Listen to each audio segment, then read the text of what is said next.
Hey guys, welcome back. And today, since I have no plans with friends, or plans with the bird anyway, I decided to talk about a frequently asked question, which is how to find rarities. For example, vagrants from the north, south, Eurasia, from the west, or just rare birds in general. Before I begin, I figured I'd talk about the difference between a rare bird and a rarity, which is also known as a vagrant. A rare bird can be described as one of three things. The first being that it's only found in a specific place in the world. For example, a snail kite. It's only found in the middle of Florida in the swamps. That's it. You can't see it anywhere else. Number two is something that might just be very secretive or very difficult to detect. Like a black rail, they have a pretty expansive range all the way up and down the Atlantic coast, but, well, almost up the Atlantic coast anyway, up to like New Jersey. But anyway, they are extremely secretive and are quite silent, so it makes them difficult to detect, so that's why they qualify as a rare bird. Number three would be something that has a very small population, for example, the whooping crane or the California condor. Some birds qualify for all three of those things. They're very localized, they have a very small population, and they are very, very difficult to detect. That can really apply to many different species. Now, a rarity is extremely different. A rarity is something that could be very common somewhere, but is all of a sudden found way out of range. For example, an elegant tern at Sandy Hook, very common in the southwest, along the coast, but showing up in New Jersey, like, that's huge. It was a mega rarity. And rarities like that can just show up anywhere, really, and it's kind of a matter of luck of finding them. And that brings me to the actual lesson of today. Is this really a lesson? I don't know what this is. Tutorial. Call it a tutorial. Finding rarities, okay. Luck. Yay. But, like, you can't just kind of go walking around and be like, I'm gonna be lucky today and I'm gonna find a redneck stint. Like, that's not how it works. Sorry, if you think like that, then you're fucking insane. The easiest thing for finding rarities is going and chasing other people's rarities that they have found, and hoping that it will still be there the day you go. It's as simple as that.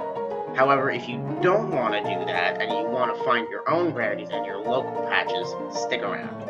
If you go online and look up how to find rarities, you're gonna get the same answer. Anything is possible. Birds have wings. Believe. Just believe. Yeah, bullshit.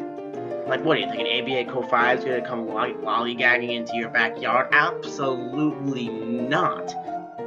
Vagrants are sent to our areas from very specific things, like storms, or low pressure systems, or high pressure systems, or low food supplies, etc., etc. So really a big thing is knowing when and where to look. For example, as dangerous as it is, storm watching is probably the best thing you can do to find a rarity. Because if a hurricane, I'll just say an example, a hurricane is coming up from the south, it's gonna bring up things from the south. It could bring up brown boobies, masked boobies, tropic birds, etc. So you really never know. But if that storm's not coming, those birds aren't going to come. Unless you're the red-billed tropic bird in Maine who just kind of stays up there. Why it stays up there, I have no idea, but for life decisions, I guess? Let's keep going. So that's why it's really good to keep up what's going on in the weather world, the nature world. You get the point. A good example is the snowy owls that invaded the lower 48 last year because of the lemming populations up north. They just dropped, so they came down here in search of food, and it was good viewing for us.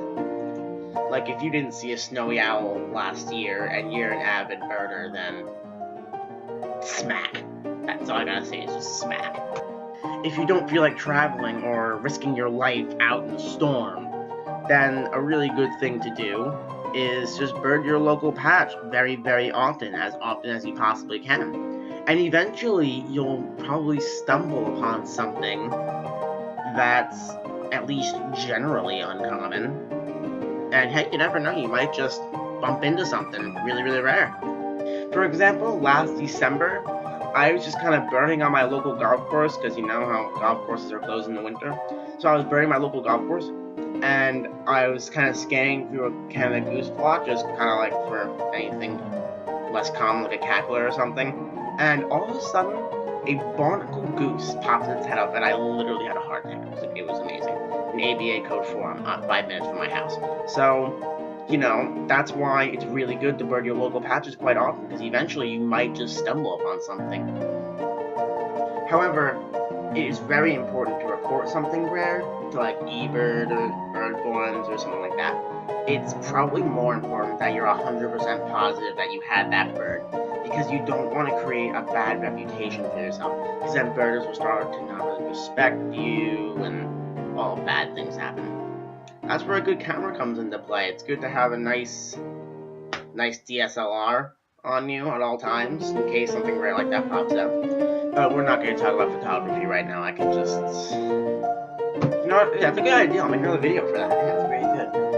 Good job. So yeah, that's all I got. So feel free to like this video and subscribe to my channel. That would be much appreciated. Alright? I will catch you later.